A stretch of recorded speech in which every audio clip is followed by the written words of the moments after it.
And your end of the term is Sorry I was a little late today. Long day. I'm sure it was for all of you, but anyway, I'm so glad I'm here. I really thought this was an amazing opportunity for me. There's a lot of things that I've already been using, but this is incredible. Like, it far surpassed my expectations in terms of the amount of things that we'd be able to be exposed to and the opportunity to use them. So I appreciate that.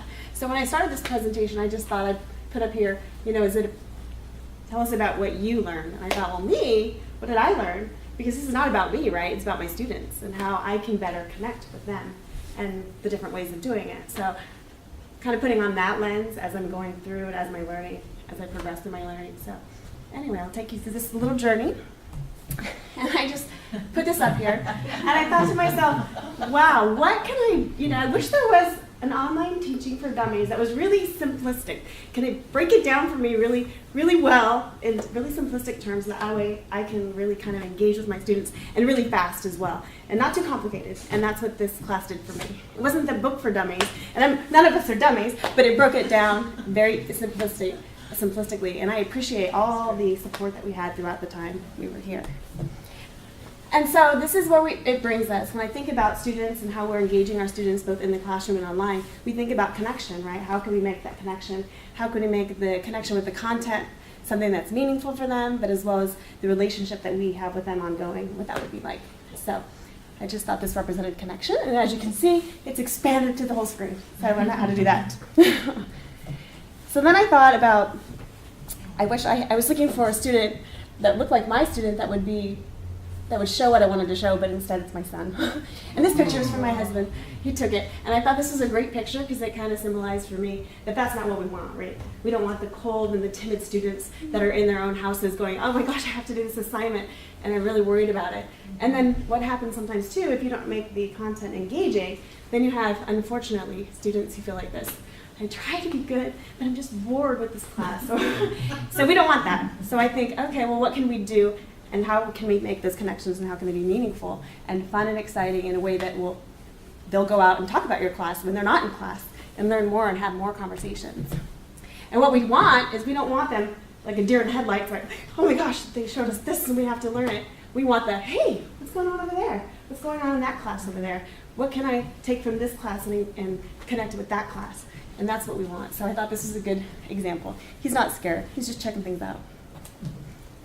And so what we learned about flipped teaching, taking something that's passive and active and developing our flipped instruction. And so we were able to do that in this class, and I thought it was a fantastic way to present it. Yes, I did have some issues with that PDF, and I was happy when I listened to the online session that you guys did that I wasn't the only one. I'm like, oh good, it wasn't just me. And that felt good too, and I appreciate that you were able to talk about that connect, because that's the same thing with our students, right? Sometimes we think, oh, we got it there, everything, the PDF's there, it's good. Then you find out later that there was issues. So being open to that and then being real and going, oh, sorry. But you came up with some good ways to alleviate that problem, good problem solving. So I thought that was really good too. And these are some things I learned. This is my Google Hangout page. That was fantastic. We were able to use it as a faculty, and it was great. I felt prepared for that meeting, so that was good. And I thought this symbolized what we learned too, because you could see we have our Pepperdine tab, our courses tab, where we would learn something in this class and go back and put it in our course and be able to show it. Our email, we became better with email, pushing out email, responding to email. I thought that was great. TED, thank you Desiree for posting stuff on there as well. I don't know why I'm so hot. So anyway, so that was great, being able to embed that, and I'll show you a little bit later as well. The Google Drive, I had never used Google Documents before. Now it's like everything that I use, I'm like, oh, let's put it on a Google Doc. We're doing this together, let's put it on a Google Doc, let's share it, let's build together. So that's really great. And then the Stock Exchange website, as well as the DeFonts website. So these are some great tools that I was able to pull information from this class. And then of course, Desiree embedded her TED, and I thought, oh, this is great, let me go check it out. And it was fantastic to be able to do that. And so now all over my course, there's just little things here and there when you open it up, and I think it's kind of exciting. I don't know what it's like to be a student opening it up for the first time, but I imagine it would be kind of exciting, like, whoa! It just starts automatically in the course on the first page, and so I think that's kind of exciting, at least the first time. Maybe after that, not so exciting. Did you But do that in education or? no, I did that actually in the course. English? Because we still use the course forums for communication. Education is our online platform for our PAR.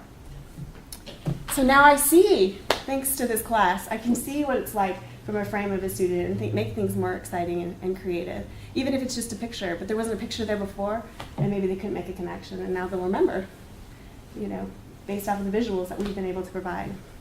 So those are big for me. So then we move into confidence, right? I get it now. I get that connection. No longer that timid student. I was able to ask questions in the forum, get feedback that's interactive, and really feel engaged in the class. So that's where we are. And lastly, we want our students to like us in our classes. They want to like the information. Good evaluations. Yeah. So they don't have to like us on Facebook necessarily, but to like the class and the content and make the connection that they'll be long lasting. This is also for you, your team, because I like you guys. I like what you did for us. And the fact that you were able to say to us, hey, we can do one-on-ones with you. I'm like, bingo! I'm going to be calling him up.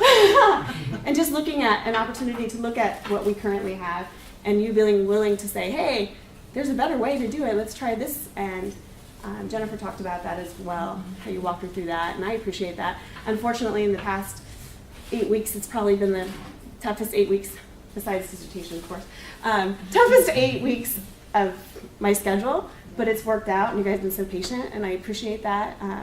I do know what it's like for students to try to juggle it all. I was a student not too long ago. I think I was doing better juggling then than I am right now, but anyway, that's besides it. But anyway, thank you. You get a thumbs up, a like, so that's it.